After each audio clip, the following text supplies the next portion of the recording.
யாராவது உன் பையன் என்ன சாதிச்சான்னு கேட்டா நான் என்ன சொல்றது? Answer me. அம்மா, ஒரு நாள் வரும் உன் பையன் என்ன சாதிச்சாங்கிறத ஊரே வந்து உங்ககிட்ட சொல்லு. ബുദ്ധിക്ക് ഒരു 5 പൈസ കുറവുള്ള ആളാ. അയാൾ എന്താ എപ്പോഴാ ചെയ്യണെന്ന് പറയാൻ പറ്റില്ല. അത് പറഞ്ഞിട്ടുണ്ട്. അല്ലാതെ ജബൽപൂരിലെ സംഭവത്തിനെ ന്യായീകരിക്കുകയാണോ? വീട്ടിൽ ചെന്ന പിള്ളേരുടെ ചോദ്യം, ഇവിടെ വന്ന സാറിന്റെ ചോദ്യം, എന്നിട്ട് ഞാൻ ഇവർ രണ്ടുപേരുടെ മുന്നിൽ ചോദ്യം ചെയ്യുന്ന പോലെ നിൽക്കുക. ഇത്തരം ചോദ്യങ്ങൾക്ക് ഉത്തരം അറിയാമെങ്കിൽ പണ്ടേ ഞാൻ കളക്ടറായനെ. ഇവനെ സൂക്ഷിക്കണം. ഇവൻ നമ്മളെ കുഴപ്പിക്കാനുള്ള പരിപാടി. ഇവനിതിലെന്തോ കൈയുണ്ട്. നിങ്ങൾ ആരാണ്?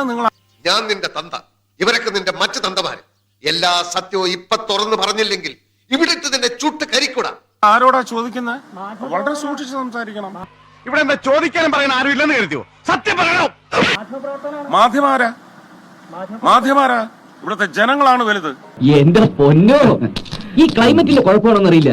നീ ഈടെയായിട്ട് വളരെ ഇന്റലിജന്റ് ആയിട്ട് സംസാരിക്കുന്നു. Thank you, welcome. Please be careful. ചേട്ടാ ചൂടാവല്ലേട്ടാ ഇങ്ങനെ. എടാ ചൂടാവണല്ല, എന്റെ ടോൺ ഇങ്ങനെയാടാ. ചാനൽ ഏതാ നിങ്ങള്? ഏതാ ചാനല്? ബെസ്റ്റ്. ഇടിവെട്ടിവന്റെ തലേ പാമ്പ് കടിച്ചോടാ ചിന്നക്കട ജംഗ്ഷനിൽ വെച്ച്. ഒന്നും ചോദിക്കണ്ട. ഏതാ സൗകര്യമല്ല പറയാൻ. ഇങ്ങനെ മിണ്ടാൻ പറ്റാതെ നിൽക്കുന്നതിന് ഞങ്ങളുടെ നാട്ടിൽ എന്താ പറയാന്നറിയോ? അണ്ണാക്കിലെ പിരിവെട്ടി. എഴുത്തും വായന അറിയാൻ പാടില്ലാത്തവരെ കളിയാക്കുന്നോടാ. ഞാനാണ് കുറ്റക്കാരൻ. ഞാനാണല്ലോ ഈ കലാരൂപത്തിന് ഇങ്ങോട്ട് കയറ്റിയത്. ഇനി ഒരു തീരുമാനം എടുക്കേണ്ടത് നിങ്ങളാ, പറഞ്ഞെന്ന് മാത്രം. എന്നാ പിന്നെ ഞങ്ങൾ ഇറങ്ങട്ടെ. നമസ്കാരം കേട്ടോ.